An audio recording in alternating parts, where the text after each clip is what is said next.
आहे।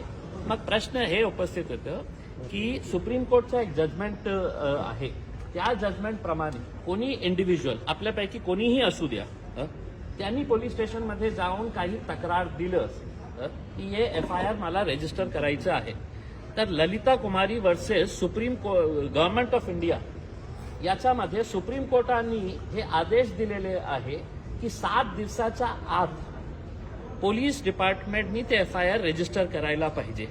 आणि समजा ते रजिस्टर करण्यामध्ये काही अडचण असेल तर पोलीस डिपार्टमेंटने लिखितमध्ये त्याला सांगायला पाहिजे की याच्यामध्ये FIR या कारणाने रजिस्टर होऊ शकत नाही।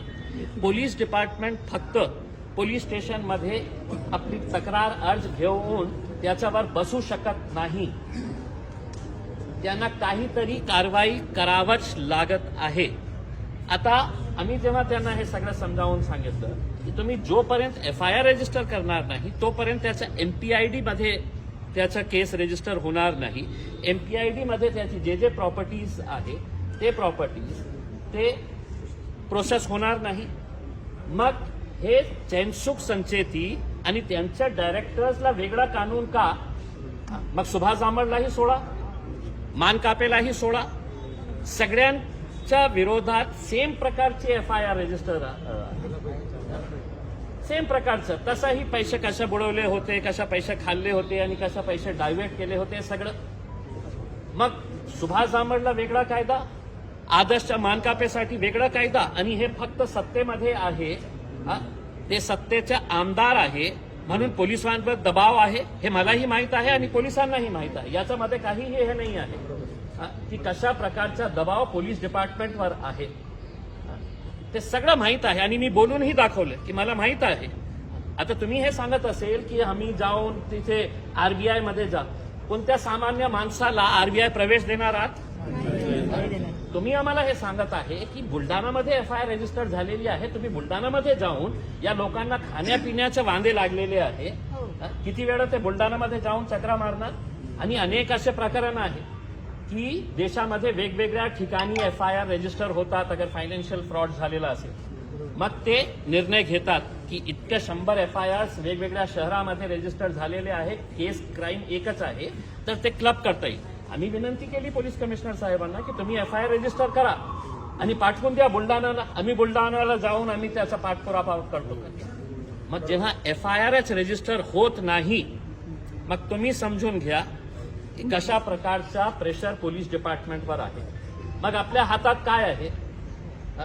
आपल्या हातात हे आहे की समजा त्यांनी याच्यामध्ये काहीही अडचण आणली FIR रजिस्टर करण्यामध्ये, त्यांनी आम्हाला विनंती केली आणि आपण पहिल्यांदा पोलीस कमिशनर साहेबांकडे गेलो होतो, मला त्यांनी खूप सहकार्य केले होते आदर्शच्या संदर्भात। आपण पहिल्यांदा त्यांच्याकडे गेलो, आम्ही त्यांना हे FIRची कॉपी पण दाखवली की साहेब हे लोकांचे कष्टाचे पैसे जेव्हा ते परत घेण्यासाठी बँकेमध्ये गेलं तर 353 कलम त्यांच्यावर लावण्यात येतं का? सरकारी डिपार्टमेंट आहे ते?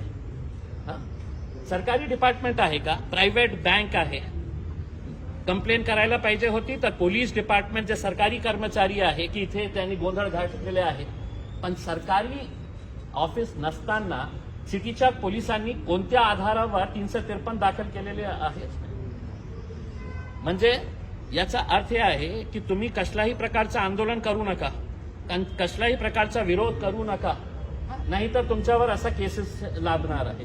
म्हणून तर तुमचे इतके मोठे ठेवीदार आहे, आज लोक पुढे यायला तयार का नाही आहे? त्यांना काय त्याच्यामध्ये दिसतं की नाही इम्तियाज जलील कशाला जायचं? मग तुम्ही या पुढे, मी तुमच्या मागे राहतो।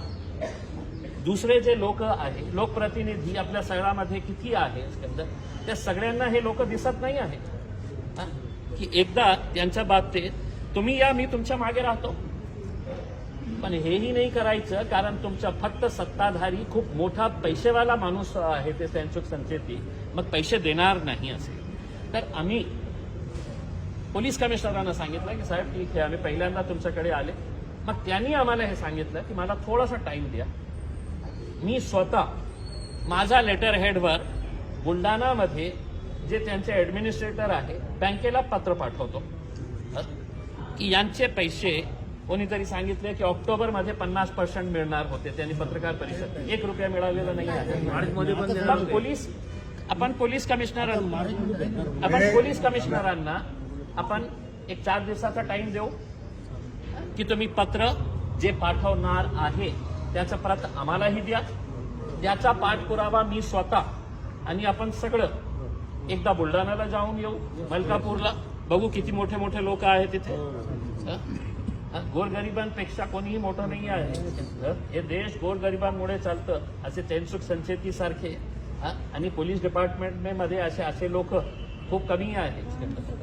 आपण आपली ताकद दाखवली. आणि एक दुसरा सगळ्यात मोठा आपल्याकडे जे हत्यार आहे, आता सगळ्या ठेवीदारांनी उद्याच्या उद्या आपल्या जे पोलीस स्टेशन्स आहे त्या पोलीस स्टेशनमध्ये जाऊन आपल्या स्वतःची तक्रार नोंदवा. काय तक्रार की मी इतके पैसे जमा केले होते, या बँकेमध्ये जमा केले होते आणि मला पैसा ते मिळत नाही, ते बँक मला हे करे, त्या बाबतीत तुम्ही FIR रजिस्टर करा. फक्त तुम्हाला ते करणार नाही, फक्त तुम्ही हे करा. उद्या का म्हणतो मी की 4 दिवस पोलीस कमिशनरला आपण देऊ पत्र लिहिण्यासाठी. आणि हे ललिता कुमारीचं जे केस आहे ज्याच्यामध्ये सुप्रीम कोर्टाने सांगितलेले आहे की 7 दिवसाच्या आतमध्ये पोलिसांनी आपल्या तक्रारच्या बाबतीत FIR रजिस्टर करायला पाहिजे. तर आपण समजा 100 लोकांनी ते तक्रार दिले पोलीस स्टेशन्सला की आम्ही ठेवीदार आहे, तुम्ही आमचं फक्त तक्रार घ्या, FIR करायचं नाही करायचं ते इम्तियाज जलील करून आणतील. तर हे तक्रार तुम्ही दिली सगळ्यांनी, तर आपल्याकडे ते सगळं तक्रार आपण घेऊन मी सुप्रीम कोर्टाचा एक मोठा लॉयर लावू. आपण सुप्रीम कोर्टाचा लॉयर लावून आपण सुप्रीम कोर्टामध्ये जाऊ की साहेब तुमचा Lalita Kumari versus government of महाराष्ट्राचं जे जजमेंट आहे, 100 पानाचं ते जजमेंट आहे, त्या जजमेंट प्रमाणे हे पोलीस इकडची FIR रजिस्टर करत नाही करते. मग बघा ते कसं FIR रजिस्टर करते. तर आपण इतकं 2 वर्ष थांबलेले आहे.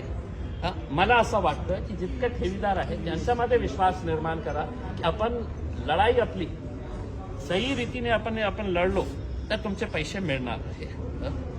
200 ठेवीदार आहे आणि फक्त 50 लोकांना हे सांगण्यात येईल की नाही तुम्ही जाओ तुम लढो करके उसके अंदर. तर पैसे जेव्हा मिळतील आम्ही हे मागणी करू की जे लोक आंदोलन करत आहे, जे लोक पोलीस कमिशनरमध्ये येत आहे, जे लोक जेव्हा आपल्याला आंदोलन करायची वेळ येणार आहे तर त्यावेळी सुद्धा पैसे जेव्हा मिळतील तर हेच लोकांना पहिले मिळतील. तुम्ही घरात बसा. आणि दुसरा तुमची तयारी ठेवा. जेव्हा कधी मुख्यमंत्री साहेब या शहरामध्ये येत असतील तर तयारी ठेवा. आम्ही तुम्हाला हाक दिली की चलायचं आहे आपल्याला. मुख्यमंत्र्यांना प्रश्न विचारू किंवा मोठे मोठे मंत्री आले तर त्यांना प्रश्न विचारू की याच्या बाबतीत आपण काय निर्णय घेणार आहे. आता 2 वर्ष तुम्ही ज्या प्रकारे आतापर्यंत लढत आलेलो आहोत त्याच प्रकारे तुम्ही लढत राहणार असेल तर अजून 10 वर्ष तुमचा पैसा मिळणार की आयुष्यभर तुमचा पैसा मिळणार नाही. ज्यांना जे भाषा करते त्या भाषामध्ये तुम्हाला बोलावंच लागणार आहे. ते करण्याची आवश्यकता आहे. आता आपण सुरुवात केलेली आहे. आपण निवेदन दिलेलं आहे पोलीस कमिशनर साहेबांना. या निवेदनची प्रत मी आपल्यालाही पाठवत आहे. आणि कृपा करू थोडा वेळ करा. उद्या पोलीस स्टेशनमध्ये जाऊन फक्त इन्व्हर्ट करून घ्या आणि ते सगळे इन्व्हर्टचे प्रत जे आहे ते माझ्या ऑफिसला आणून द्या. माझ्याकडे 100 हे आले तर 8व्या दिवशी मी सुप्रीम कोर्टाकडून आदेश आणणार FIR रजिस्टर करण्यासाठी. 8व्या दिवशी तुम्ही हे केलं कारण नियम आहे. आम्ही नियमाच्या बाहेर कुठेही जात नाही आहे. आणि मला आदर्शमुळे इतकं मी लॉयर झालेला आहे, इतकं या लोकांनी मला शिकवलेले आहे. पण अशा इतना अंधा राज नहीं हो सकता है. इतना अंधा राज नहीं हो सकता है. सिर्फ गरीब है हमारे को अंदर आने नहीं दे रहे हैं तो हम कुछ भी करेंगे करके उसमें. अगर गरीबों की ताकत ही देखने का है तो फिर हम वो ताकत भी दिखाने के लिए तैयार हैं. रोड पे अगर आना है तो हम रोड के ऊपर भी आने के लिए तैयार है, लड़ने के लिए भी तैयार है उसमें, बशर्ते तकलीफ आपको हुई है आप बोलेंगे कि घर पे बैठो, मैं घर पे बैठे रहूंगा और इम्तियाज जलील लड़ेगा, तो ऐसा नहीं है। मैं आपके कंधे से कंधा लगाकर साथ में खड़े रहूंगा। आप लोगों को भी लड़ने के लिए निकलना पड़ेगा। ठीक है, खूब खूब धन्यवाद। हमारे साथ में हमारे साथ में सब